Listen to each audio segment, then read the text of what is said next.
Once the seeds have gone in the ground, it normally would be between 10 and 14 days later the seedling would emerge.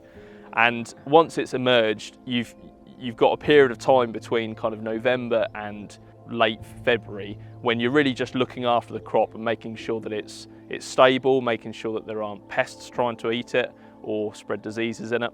So we'd normally do 2 applications with the sprayer in that period of time. One would be a herbicide to take out grass weeds, and the second one would be an insecticide to prevent something called an aphid. And an aphid is a very, very small insect, but it carries viruses, and so any other crops of barley or wheat nearby can have a virus in them called barley yellow dwarf virus, and that will make the plant very, very small. It reduces your yield. So we'll treat that with an insecticide, and once you've done that, once it gets cold, you basically put the crop to bed and you wait for things to warm up again in the spring. We need that crop to grow very, very quickly because we are going from a crop which is only about that tall and might only have 3 or 4 leaves per tiller, and we need that to bush out and produce as much biomass, as much physical leaf volume as possible. The first thing we'll do in the spring is we'll come in and we'll give it an application of nitrogen fertiliser. And that is a bit like rocket fuel. You put it on the crop and that will really get it moving. So that begins a very busy season for us to try and look after the crop, make sure it stays healthy, make sure it stays green. What this crop is really doing is taking sunlight and turning it into Maris Otter grain.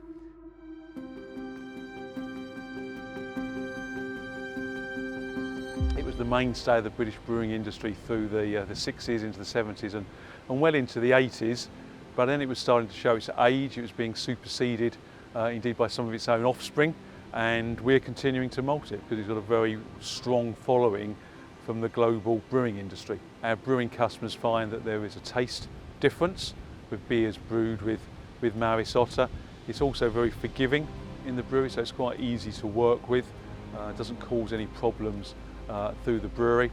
So it continues to be a very popular variety, and we're shipping it around the world. We're sending it to the US, got a big following in Japan.